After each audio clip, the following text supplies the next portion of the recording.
Hello friends, compiler lecture series में आज हमारा टॉपिक है एरर हैंडलिंग। हमें पता है कंपाइलर का प्राइमरी जो काम है वो सोर्स कोड को टारगेट कोड में चेंज करना।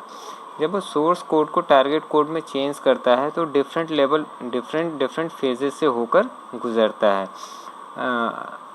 6 या 7 फेज जो भी हमारे मेंशन होते हैं उनसे वो गुजरने के बाद ही सोर्स कोड को टारगेट कोड में चेंज करता है।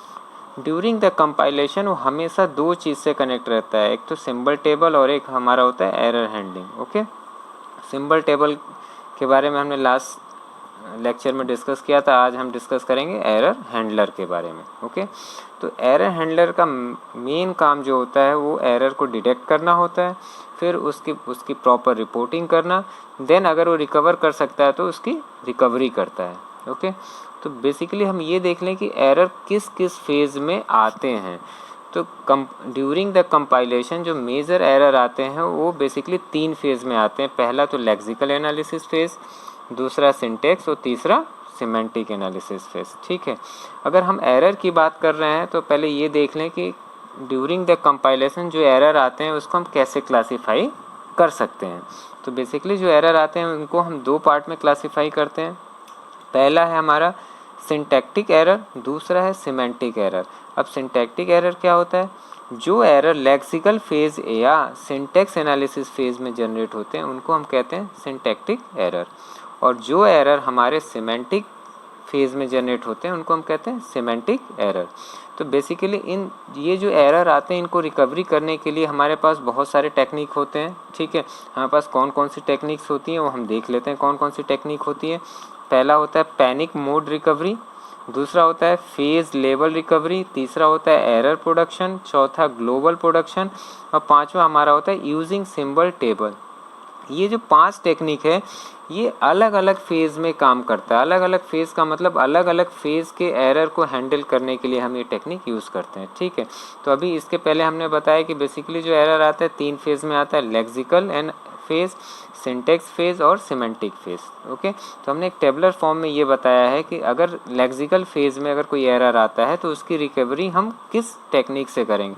तो बेसिकली लेक्सिकल फेज़ में अगर कोई एरर आएगा तो उसको हम सिर्फ और सिर्फ पैनिक मोड रिकवरी मेथड से ही या टेक्निक से ही उसको हम रिकवर करते हैं जनरली। ठीक है, दूसरा सिंटैक्स फेज़ में अगर कोई एरर आता है तो हम ये चारों टेक्निक यूज़ करते हैं, पैनिक, फ्रेज, एरर और ग्लोबल प्रोडक्शन। ठीक है, और रही बात सिमेंटिक फेज़ में अगर कोई एरर आता है तो उसके लिए हम जो टेक्निक यूज़ करते हैं using symbol table. Symbol table already हम डिस्कस कर चुके हैं और कैसे उसका यूज़ करके हम रिकवर करेंगे आगे हम डिस्कस करेंगे।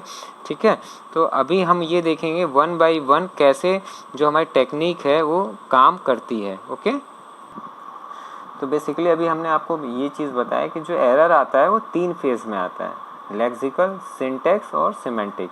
तो सबसे पहले हम ये देख लेते हैं कि लेक्सिकल फेज़ में कौन कौन से एरर आते हैं और उनकी रिकवरी हम कैसे करते हैं। तो अगर लेक्सिकल फेज़ की हम बात करें तो इसमें जो एरर आएंगे वो पहला इस टाइप का एरर आ सकता है आपका कि exceeding the length of the identifier और वेरिएबल लेंथ। इट मीन्स कि अगर जैसे हम कोई वेरिएबल डिक्लेयर करते हैं, सपोज इस तरीके से इंट, हमने एक वेरिएबल डिक्लेयर किया int a to z again a to z।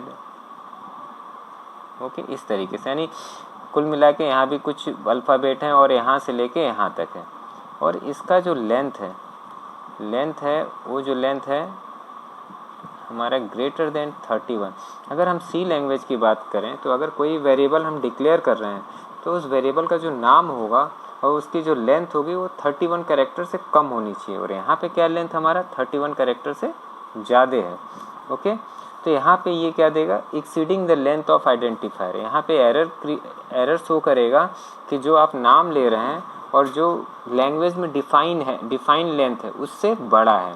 तो अगर इस टाइप का एरर आता है इसका मतलब कि लेक्सिकल फेज़ का एरर है। दूसरा, अपीयरेंस ऑफ इलीगल कैरेक्टर या सिंबल। कभी कभी हम अगर ये लिख दें इंट डॉलर या फिर इंट 5a। ओके, तो जब भी हम कोई वेरिएबल डिक्लेयर करते हैं तो कोई हमारा सिंबल नहीं हो सकता। डॉलर क्या है, यहाँ पे इलीगल कैरेक्टर है।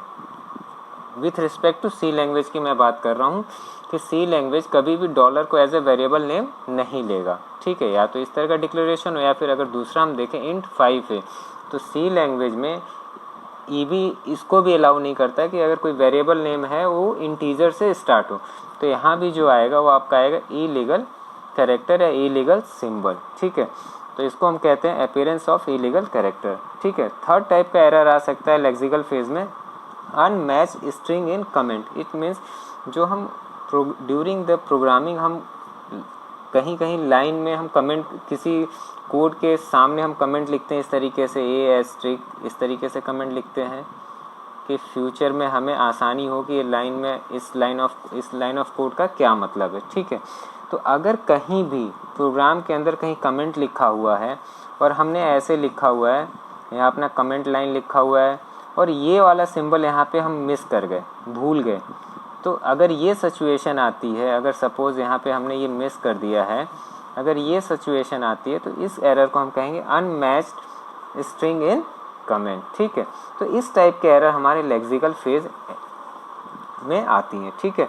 तो इसको हम रिकवर कैसे करेंगे? इसको रिकवर अभी हमने जो टेबल दिखाया था आपको, तो लेक्सिकल फेज में जो एरर रिकवर होता है वो पैनिक मोड टेक्निक के थ्रू होता है। तो इस पैनिक मोड टेक्निक में क्या होता है, अब हम ये देखना पड़ेगा कि पैनिक मोड टेक्निक उसको रिकवर कैसे करता है, ठीक है। तो पहले हम ये समझ लें कि पैनिक मोड टेक्निक में होता क्या क्या है, ठीक है। तो सबसे पहला ये कि ये सिंपल हो, it is simple to implement, it can be use in any kind of parsing, चाहे LR पार्सिंग हो चाहे LL पार्सिंग हो, या बॉटम हो अप हो या टॉप डाउन हो, ठीक है। सबसे इम्पॉर्टेंट चीज़, a parser discards input symbols until a end statement और delimiter is encountered such as semicolon और an end, ठीक है। अगर कंपाइलर स्कैन कर रहा है कोई लाइन या लाइन ऑफ कोड या स्टेटमेंट ऑफ कोड, ठीक है, अगर उसे कोई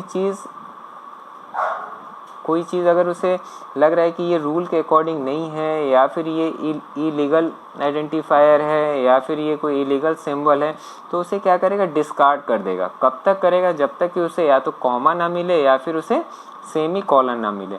तो जब तक सेमी कॉलन नहीं मिलेगा तो वो जो भी हमारा इलीगल कैरेक्टर या सिंबल होगा उसको डिस्कार्ड करता हुआ चला जाएगा। फॉर एग्ज़ाम्पल,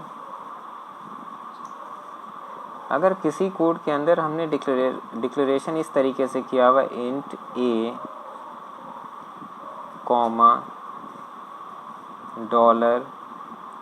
$b 5ac और d, ओके। तो जब कंपाइलर इसको स्कैन करेगा तो ये कीवर्ड सही है, यहाँ वेरिएबल सही तरीके से डिक्लेयर किया गया, यहाँ तक कुछ नहीं करेगा।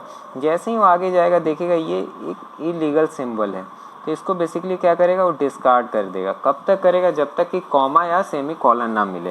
तो यहाँ कॉमा मिल गया, यहाँ डिस्कार्ड कर देगा। फिर बी को as a right symbol consider करेगा, ठीक है। बी के बाद जब आगे जाएगा फिर देखेगा कि यहाँ पे इलीगल सिंबल मिला, 5 से वेरिएबल का नाम स्टार्ट हो ही नहीं सकता न्यूमेरिकल वैल्यू से, तो इसको डिस्कार्ड करना स्टार्ट करेगा। कब तक? जब तक सेमी कॉलन या कॉमा ना मिले।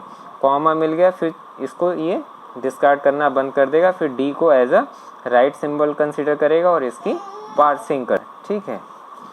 तो बेसिकली हमारा मतलब ये है कि अगर हम पैनिक मोड में काम कर रहे हैं तो पैनिक मोड क्या करेगा, जब भी स्टेटमेंट को स्कैन करेगा, ठीक है, और जहाँ भी उसको इलीगल या कोई चीज़ गलत सिंबल मिलेगा तो उसको डिस्कार्ड करना स्टार्ट करेगा अनटिल या अनलेस उसे कॉमा या फिर सेमी कॉलन ना मिल जाए, ठीक है।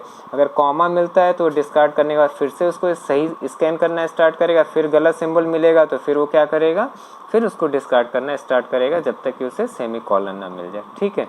तो होप सो कि आपको ये पता चल गया होगा कि लेक्सिकल फेज में कौन कौन से एरर आते हैं और इसको हम पैनिक मोड से कैसे रिकवर करते हैं, ओके। तो अगर आपको समझ में आ गया होगा तो आप इसको सब्सक्राइब और लाइक ज़रूर कीजिए। आगे लेक्चर में हम डिस्कस करेंगे कि सिंटैक्स फेज में कौन कौन से एरर आते हैं और उनको हम कैसे रिमूव करते हैं। Okay, thank you.